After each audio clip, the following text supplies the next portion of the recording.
If everybody will sort of get seated, it's 2:30. This clock is a little fast, but we're just about, it's 2:31, and I think most of the people are here that are coming. I haven't heard from anybody else. Before we get started, we've had to make some changes to the agenda. Two people that not going to be able to come. One was Brian Marlowe, who was coming, but he is doing focus things all over the state, focus hearings, and he'll be meeting with us later on when we meet to tell us what he's doing and his new role. And the next person, Forestry. Forestry was on a congressional tour, and so they will be here later on too. Forestry will. But today, before we get started, I want to ask Representative LaHood to say a prayer for us, please. Let's pray. God, thank you for this day. Thank you for the opportunity to serve our state. Thank you for the people that have come to share with us. Pray that you give us wisdom as we make decisions and honor you in all we do. In Jesus' name, amen. Thank you. And first we have, from the Department of Agriculture, we have the Commissioner, Gary Black, and he's joined with the CFO, Jimmy Wilson.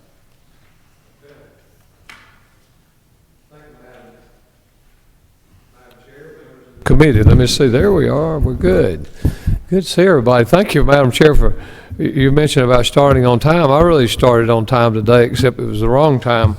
We got home last evening and set my clock, and it was wonderful. And I got up at 5:22 this morning, hopped on my bicycle for about 9 miles through rural Ireland this morning, and then got off, and the coffee was made, and I sat down, and then I looked at the kitchen clocks, which were changed. So I got up at 4:22 this morning. The hour I got the other day, I just lost it today. So I'm not doing too good keeping time, but this committee is always on time, and I'm grateful. Madam Chair, we've got for you today basically the same thing that we have reviewed with OPB, and I'm not going to read these, but I think that first one really is more my. Yes, ma'am. Yes, ma'am. The second page is more my little agenda for me, but I will let me do a couple things that are not pieces of paper in here so that you would know this. The investments that y'all made 3 years ago now, hard to believe, with a $55 million first and then an additional tranche of $20 million for the short-term loans for the Georgia Development Authority to assist producers affected by Hurricane Michael. Let me report to you today that we're in we've completed the second rounds of payments, so there's 5 of those. If you will remember, we structured those. I wrote that on the back of an envelope sitting in back of a napkin sitting in the fairgrounds when we got back, and then Chairman England and I kind of we transferred it over to paper from there. The quality of that portfolio still continues to amaze me. We're very blessed. We've had about 4 of those loans paid back, but the rest of them, of the 276, if I recall correctly, the quality of that portfolio is still very high. We only have a 5.8% delinquency rate, and that would there's any bank would swap with us, and that's very, very good report. But we're into our 3rd year of that program, and I just wanted to report to you that stewardship at the Georgia Development Authority, we're watching that very closely, and I feel real good about those resources being paid back. Of course, it really helps this year when you got $1 cotton. There's not many problems in the state of Georgia won't be cured if cotton is priced $1 above. So that's one of those very good things. Also, we have completed. We're undergoing an audit for the USDA block grant, that other $171 million that we distributed to producers. We still have that under our watch care from a standpoint of another year with our contract with USDA. Since we last gathered, though, from last session, we had to finish that. I think I reported to y'all by January 31st of 21. We had to return that money. We actually had $176 million to return to the federal government under the contract, because I signed it and I said we'll have it back January 31st in the amazing function of the federal government, though it took them until May to tell us how to send the money back. But we've cleaned that up. That's all in good shape. And I think we're going to have a very good audit. The Department of Audits is doing the financial plus a little bit of performance on that. And I think we've smoked them with respect to how we put that thing together and deliver it. And with respect, Madam Chairman, to the budget update, let me go to third page. You'll see there just what our state funds, where we are with 22 funds, and then what our expenditures are through 9/30, and those remaining balances. Those are just, I think we do this every year, but I hope it's helpful.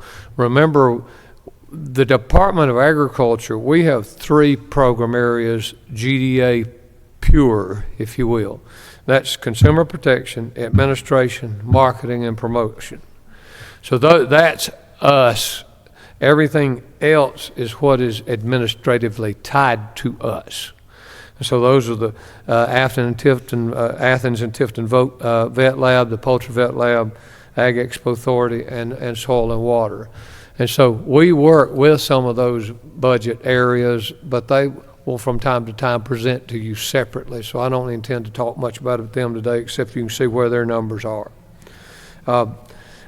If you flip page to page 4, our state fiscal year 22 projections are as, don't have to read every one of those numbers to you, but the 2 that will stand out that I call your attention to is the column on the far right.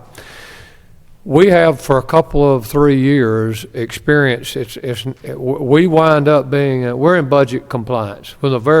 I remember when we got in budget compliance my first year, OPB says it's the first time y'all have ever acknowledged program-based budgeting, and we've stayed there. But I have to tell you, it's a little juggle. And we've asked OPB, we've got a meeting set up with them. If you'll see the kind of our projections, that we could be 627 over in marketing and 381 under. We're going to ask OPB to help us do a little shrug of the shoulders and get those things aligned with our programs. And we've had good discussions with them, but I did want you to see those numbers. With respect to the farmers markets, that's been ongoing, and I want to thank all members who were participating, allowed us to be on the committee and the study committee last week. Thought it was really good. I hope you did. What you see before you is something that I think you saw last week, is that we've really continued to improve. Macon is a tough deal, but everything else is on top side. Macon is one improvement that we've made to Macon is there's an 18,000 square foot building there that we were allowing GEMA to use. But now we have removed that from our property mix, and we've done that deal with State Properties Commission, and is now a storage place for GEMA, for emergency management things. And of course, we have a tie with GEMA on some of the equipment that's actually inside that building anyway, but we've gotten that a little bit off of our upkeep, if you will. But Macon's just a tough place. We used to have the county tag department there. We've had some other things. We do have a handful of vendors that are there seasonally, but as far as a year-round produce broker or somebody like that, we just don't have that in the mix at Macon. I hope we can continue to.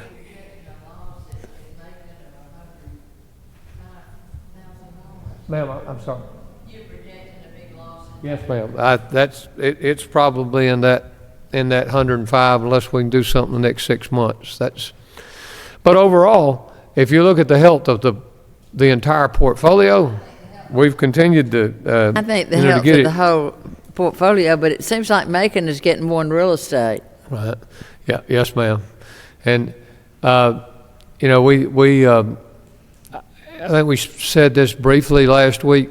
But for the rest of the committee members who are not there, I'd still love for these things to, I've talked with the city of Macon. We've had Bibb County meetings with we've tried to find additional uses. We've had some discussion with Middle Georgia Technical College about even perhaps some of the rest of that property and using it for a CDL driving school.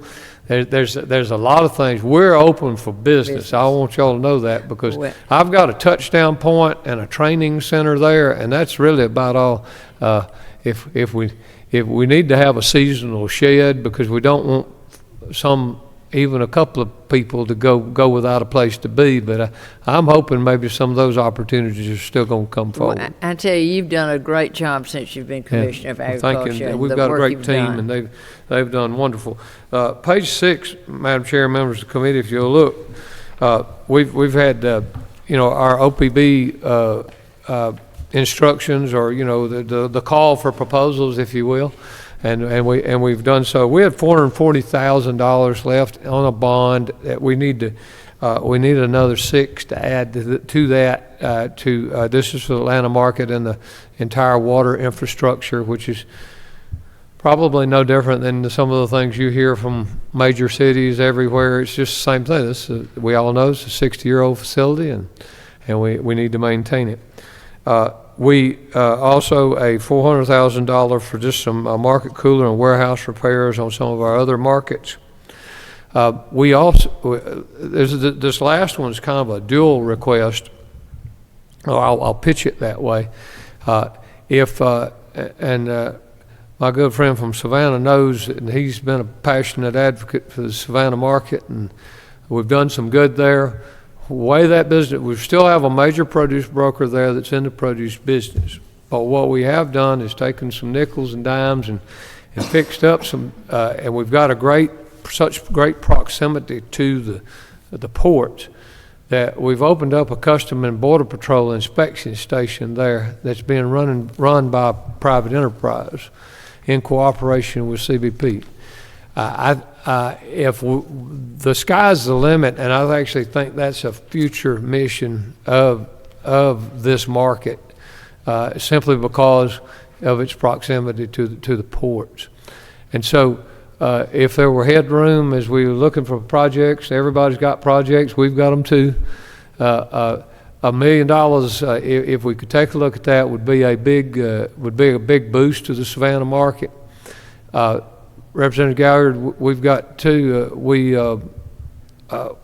I know House Budget Office has also asked us for, if you had a $1 million wish list, what would it be?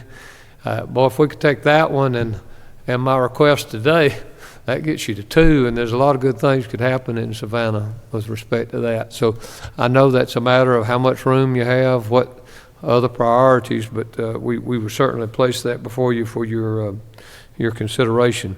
Savannah is we have 1.2 acres, give or take, where we're about to do a land swap to provide access to that back 60 acres that some of y'all know I've talked about before. There's 60 acres is landlocked behind there, and it's a large section of acreage close to the port. Who owns that 60 acres? Oh, it is a hodgepodge of a family that it's not one owner. There's for 12 or 15 owners, and I think there's one family that may have about 11 of them, and it's all shotgunned, and it's a deal. But there are several developers. Some of the Development Authority in Chatham County is looking at that, and all of our friend Bart Gobiel has had some communication with us. I think he and Paul met last week to kind of draw some lines, and so what that land could be. What future mixed-use development could take place right there could have a very positive impact on the Savannah market. But we just got to get this through, and we're committed to it, and there's absolutely no reason not to do it. So we'll be working with Properties Commission and everybody on that as well. Let me turn to page 7, Madam Chair, and this is something that almost done. But I talked to the governor about one of those key points about a month ago, and then we've stayed in contact. And some of you, I'm sure, are aware that of Friday night a week ago, we're suing the federal government with respect to the vaccine mandate because we are impacted. Now, I want to show you how we're impacted. First of all, we share some space with the regents.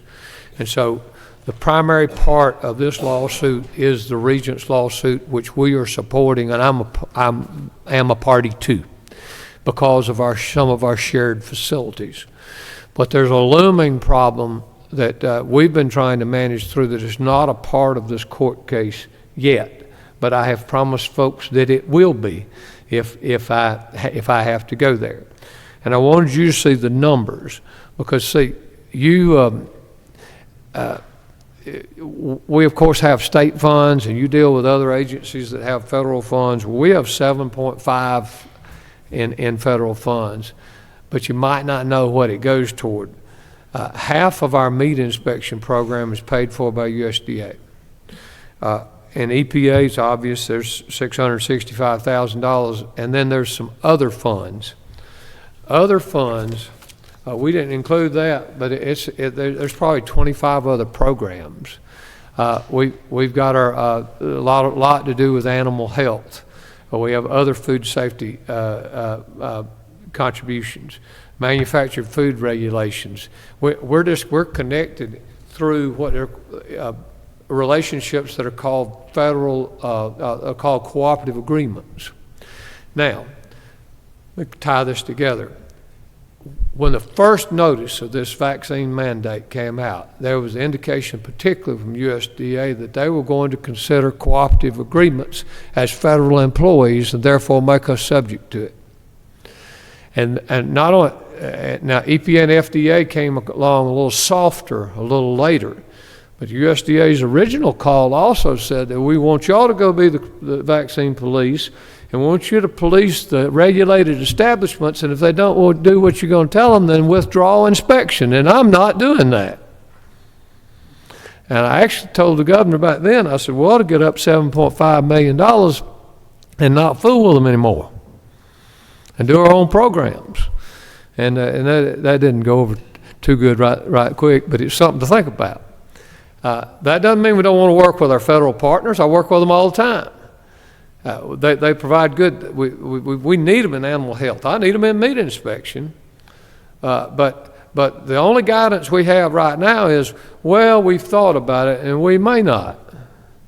We don't intend to. And I've got these like 10 levels down from district offices, good people, and all I've got is emails that say we don't intend to. I want y'all to be aware of it right now because I'm not going to make judgments for the state of Georgia on the federal government's intentions.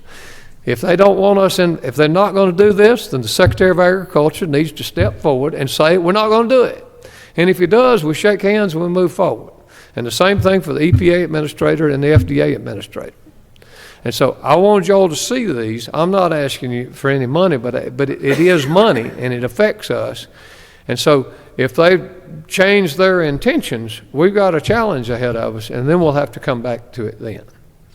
And so it's we're monitoring it on a daily basis. I hope they'll come to their senses. I think our court case is solid. We never would have joined it in the first place because it's the right thing to do. They need to stay out of this business. And so I did want y'all to know about this before we get deeper into the session, and maybe I'll have some more information with you when we get back in January. If I have more between now and then, I'll keep you posted. But Madam Chair, thank you, and I'm happy to answer any questions members of the committee. I'm sure. Does anybody have any questions? Come on, let's see. Oh, okay. Oh, you don't have to, okay. I don't really need one, pretty sure this may not be the appropriate time, but Madam Chair, I'm going to listen to you. Listen to me now, because this may not be the appropriate time for me to ask this, but our negative pressure lab up there that we had a problem with. Yes. Where we at on that? Done, signed, pardon the pun, signed, and finally sealed and delivered. Yes, sir. Did we get settlement from the contractor, or did we have to? No, No, they chased it, and I haven't heard a report on that lately, but I don't think we got a dime out of It's it. operational, good, Oh, yeah. vibration and all that? Yes, sir. Solid and done. It's absolutely beyond comprehension that we put all that stuff was under an engineering stamp, a marked set of plans, that all that stuff was put on that roof was absolutely criminal. It wouldn't work. Yeah. It wouldn't work, too much vibration. we met, I met with them this morning, and they do have a pending request because the federal government has instructed them that they have to change and be a level 3, whatever, I think it's Yeah. level 3. PSL 3. I would like to petition us to get that thing put to bed. Oh, it's operating, it's operating, and we plan to take the committee up to see it operating. Thank you, ma'am. And the strange thing to remember about that investment is we're actually investing in a laboratory that we hope and pray we don't have to use. Right. Because, and thank goodness on the high path AI industry's vigilance on that is still as fierce as ever, and thankfully we've not encountered any more. But we are understand even in all of that, tabletop exercises still go on. Our people still practice. We make sure that equipment's properly maintained in Tifton and various places. We have y'all helped fund a new building 2 years ago that allows us to store that equipment at the lab, and so we're ready and hoping that we never have to do anything but exercise. Thank you. And we will be planning a trip for the committee to go up and visit the poultry center.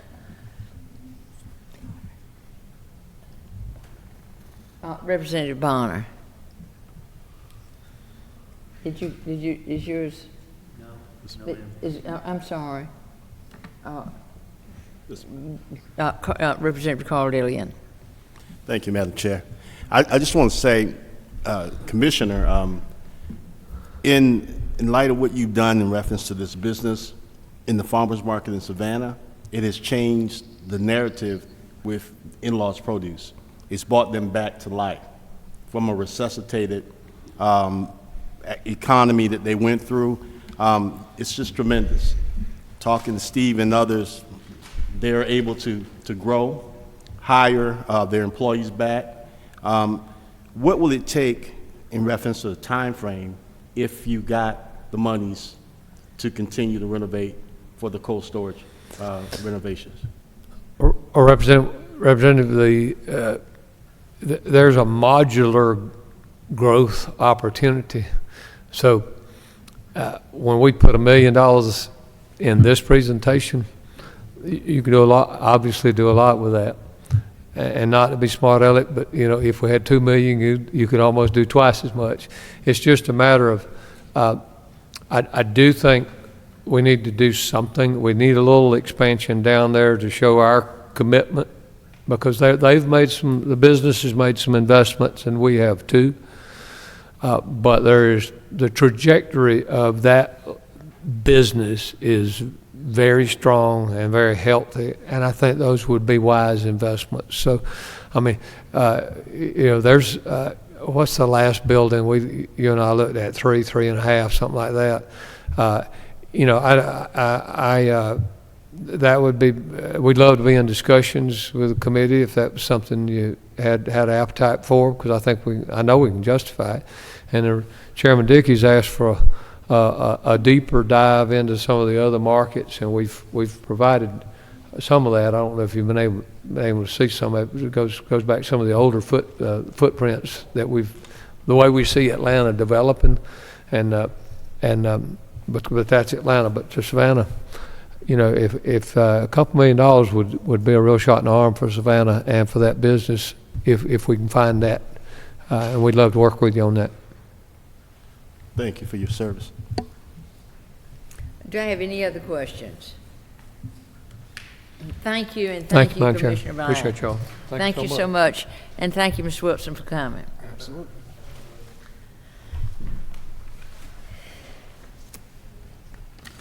Next, we have Commissioner Nunn with Department of Community Affairs.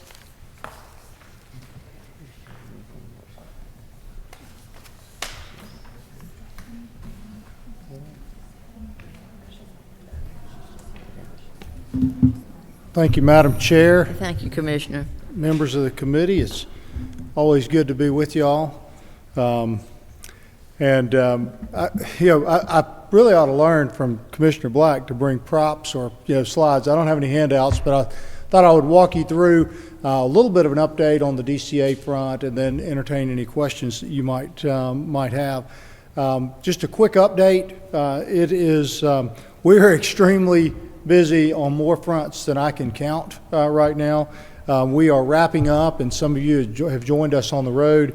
We're wrapping up a statewide big check tour where we make a number of financial awards from several of our programs, both federally and state funded. Those include $43 million in CDBG funds that were awarded to 60 communities.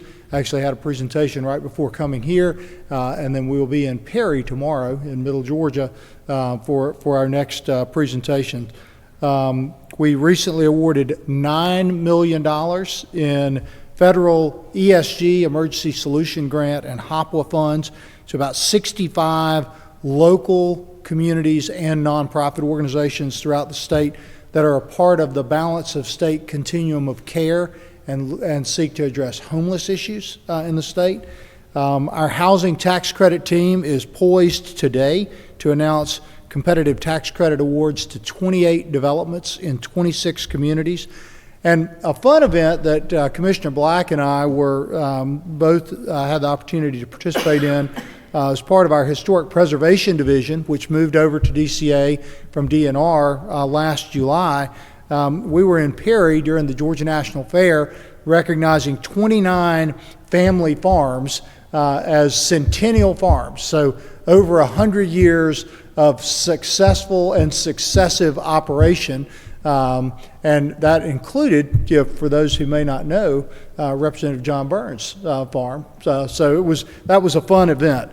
I am proud of our team and the great work that they do to ensure that all of our existing programs remain useful to the communities that we serve, that they are accessible, that we are able to provide not only the grant, all of the things that go into grantsmanship, the upfront work, the assistance in the application process, and then the assistance as we manage the compliance process.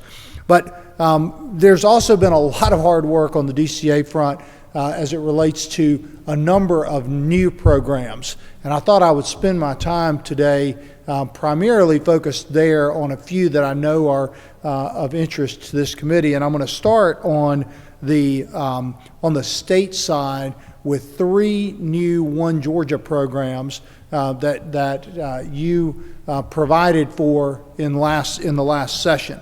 So just as a reminder, One Georgia is a fantastic program that's designed to help our rural communities to grow and to thrive from an economic development standpoint, and really operates 2 distinct programs. One, the EDGE program, which is about helping to close competitive deals with other states, and the other, the equity program, which helps us to invest in capacity building in rural communities like Nashville and other places across the state. In the amended budget and the amended FY21 budget, there was $20 million included for broadband purposes, and then an additional $10 million in the FY22 budget. Now, I trust that you have seen the latest version of the Georgia Broadband Availability Map, which the Rural Development Council was instrumental in kicking off. It shows, exactly as the inaugural map the year before did, a significant need in our state in terms of absolute locations. Those were down from 507,000 unserved locations the year before to about 489,000 this year. And that's indicative of some of the work that has been done by the private sector in conjunction with some federal grant funding that came through the Reconnect program primarily. But nonetheless, it still is very clear that roughly 10% of our state is unserved.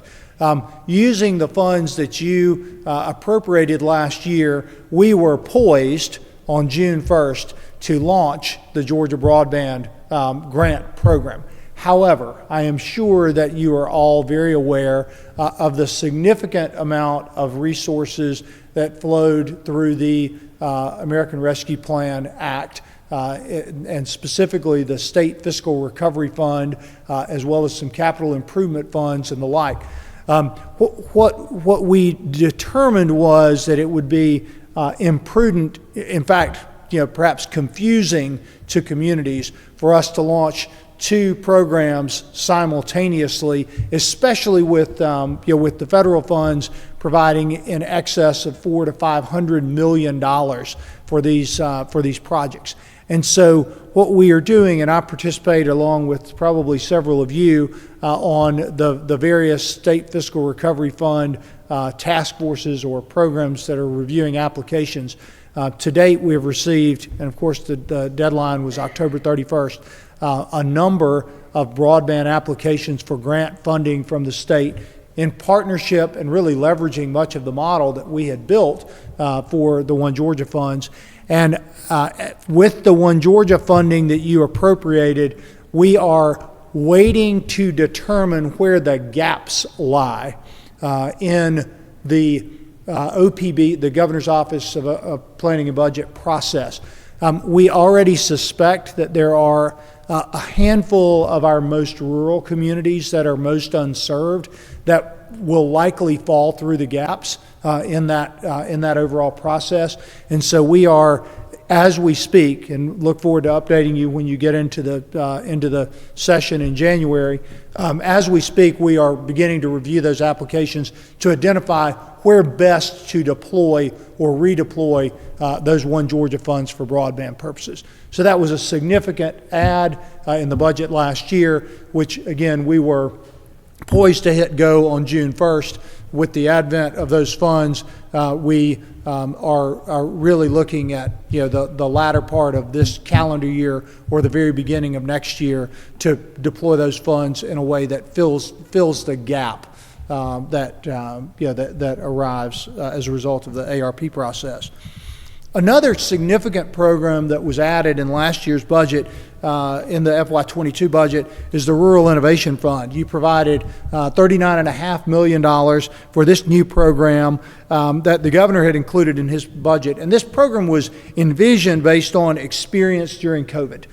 Really where the governor and all of us recognized the opportunity for entrepreneurial Georgians to demonstrate creative resilience and an ability to take advantage of new opportunities in our evolving kind of global landscape. Some of this was seen early on as companies expanded their operations to address things like PPE. Others began to identify opportunities as we see this whole supply chain landscape reshuffled to reshore opportunities and to move business into rural parts of our state. Honestly, the ARP program got us a little bit behind on our launch of the Rural Innovation Fund. We had planned to launch that program in August. We did not launch it until October.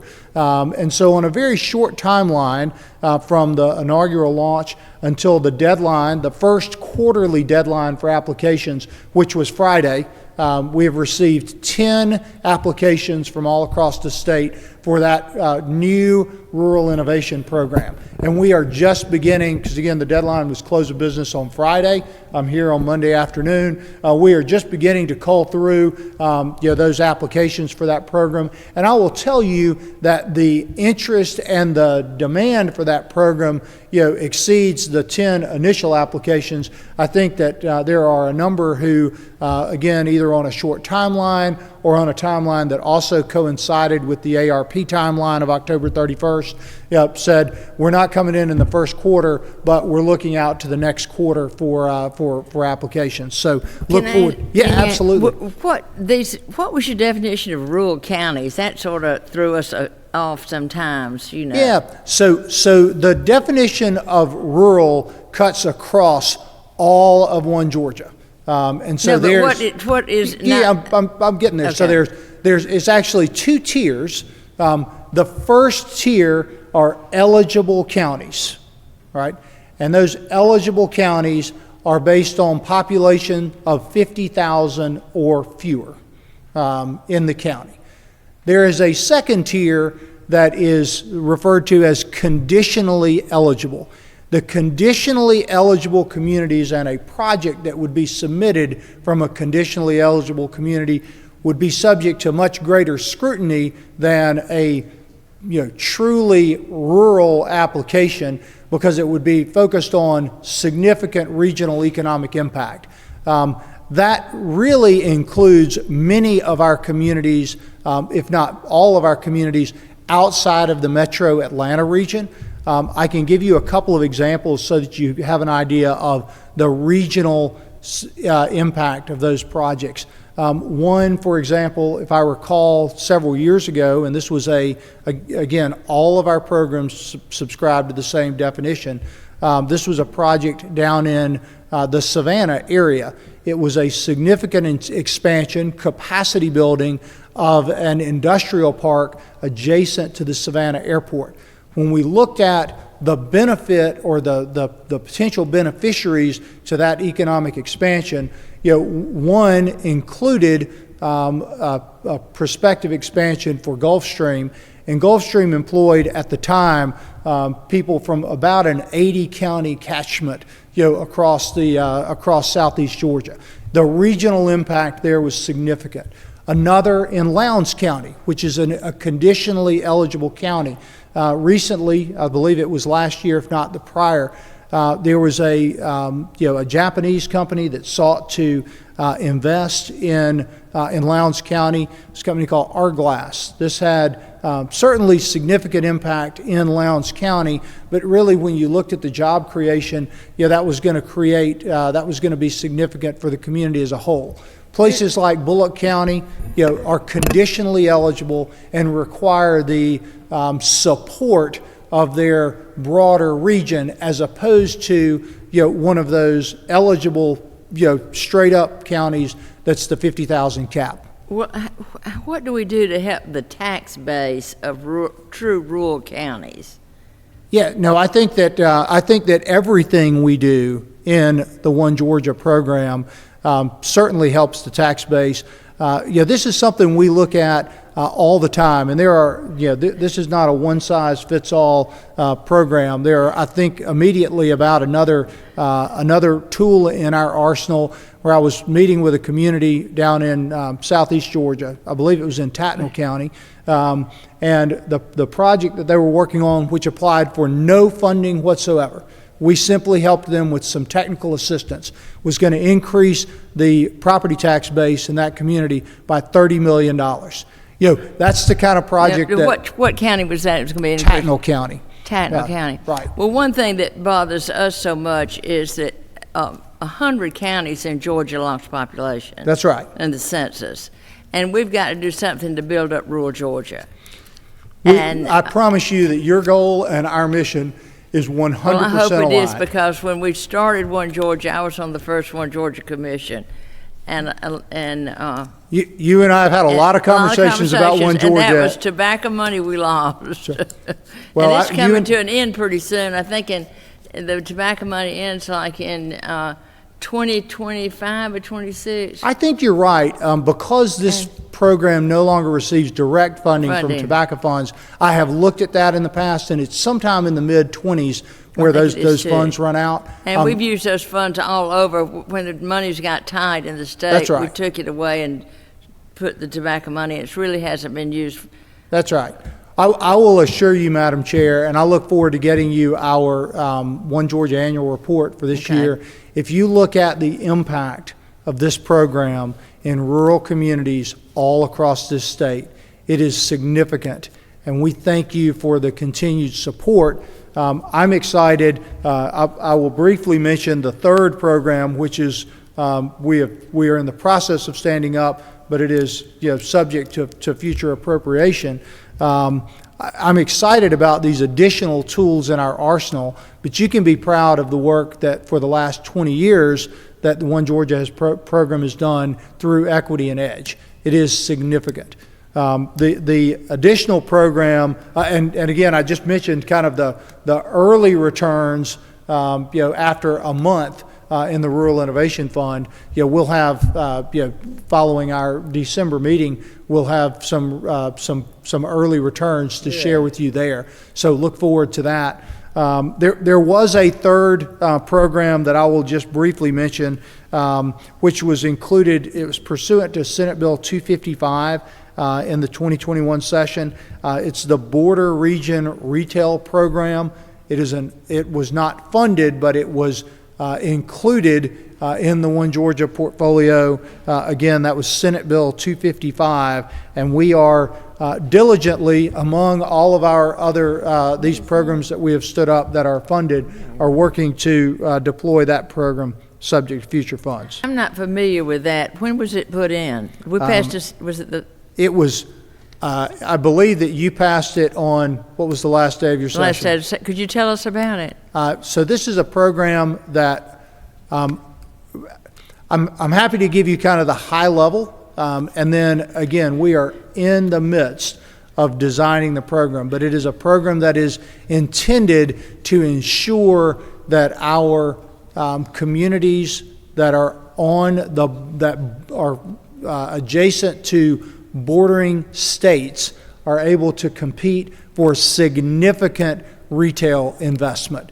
So to prevent sales tax dollars from going to Alabama or to Tennessee or to South Carolina or to Florida, through some support for infrastructure, because none of our funds can go to a developer, but to ensure that those projects are developed in Georgia and that we retain those sales tax dollars. I'd love to brief you more on that as we develop it. Honestly, given our capacity for launching new programs, we started with those for which there were funds. Well, I appreciate what y'all have done because your card has been loaded. It has, and I should give you a quick update there. In addition to all that we've been working on, which has taken a lot of from our One Georgia leadership, which is really myself, my deputy commissioner, and our program director. Our program director left for the private sector in July, but I am delighted to announce that someone who should be a familiar face to y'all, Jenna Webb, who has worked for us and has been our regional representative in Southwest Georgia. She lives in Terrell County. She has been promoted to lead our One Georgia program, and she is extraordinarily familiar with how this program works and how it can impact rural parts of our state. And so we have been diligently working to stand up and launch these additional programs. Great. Thank you for the job you're doing. Absolutely. I'm happy if you'd like for me to talk a little bit about our federal funds, but let me be, I'm at your mercy. Do I have any other questions? I've got a question. Can you speak a little bit more to the rural broadband expansion, the underserved areas? Where do you see your One Georgia funds and the ARPA funds kind of working together? Absolutely. So I frankly, much of what the governor's office deployed as a part of the ARPA funds borrowed significantly on all of the work that we as a state have done, for the last several years around broadband. And so what we look to, what I expect to see is communities and providers in partnership seeking to serve unserved parts of the state, with certainly a priority on serving those areas that are unserved. That roughly 9,000, those locations that I mentioned earlier. I've been delighted to hear from some of your colleagues about the fact that they have been served by some of the reconnect investments that I referred to earlier. So you can see firsthand the impact. What I also expect, because of the way that program has rolled out, is that once we evaluate all of the 100 and some odd applications that come in, there are some areas of the state that we know are more expensive to serve, particularly at the thresholds that have been set forth by Treasury in their guidelines. So, and I don't mean to get too technical, a 100 megabit per second upload and download, a synchronous speed, that really requires fiber to the home investment, which is, in most cases, the most significant or costly investment. What we expect is that there may be, based on our mapping, based on all the work that we have done for the last 3 years, there may be some pockets, I could probably start to guesstimate where those might be, of the state that aren't served by that higher threshold, that we could come back using the methodology, the rules, the funding, everything that has been laid out in One Georgia to ensure that we are reaching all of our rural communities. And so, as I tried to kind of lay out, we're not going to go at this at the same time. Let's sit back, let the federal funds deploy, and then come in and try to address those gaps that we identify. So, that process is going to move pretty quickly. So I look forward by the end of the year having a clear bead on timing and where we're going there. Two things. You have been a great steward of the money, and I do appreciate it. Well, thank you. That is our job as an agency. So it's not a me, it's an us, and we take our job seriously. So thank you. Another thing I've been real proud of in my home county of Berrien County, to see the work that Windstream and Concord, the EMCs, have done together by public-private partnership, and have put some high-speed internet in certain areas in my district. That's right, and I think I'm sorry. And in North Lowndes County a lot too. I was just going to say, I think that is absolutely indicative of the investment that the state has made. So July 31st of last year, I was in Moultrie for this announcement, and the provider, Kinetic, which is Windstream. Well, I keep on saying Windstream. In partnership with Colquitt EMC, looking to expand on an existing gigabit fiber network in Moultrie to serve the broader community, to build out, to edge out that network. That's the most cost-effective way for us to deploy broadband in the state. And that was entirely driven by local commitment, the support of the state, and private providers. So thank you for sharing that. It really is working. Good. Anything else? Any other questions? Chairman Dickey, did you have anything you'd like to add? Thank you, and thank you for coming. In any way we can help you, let us know. Thank you. Appreciate it.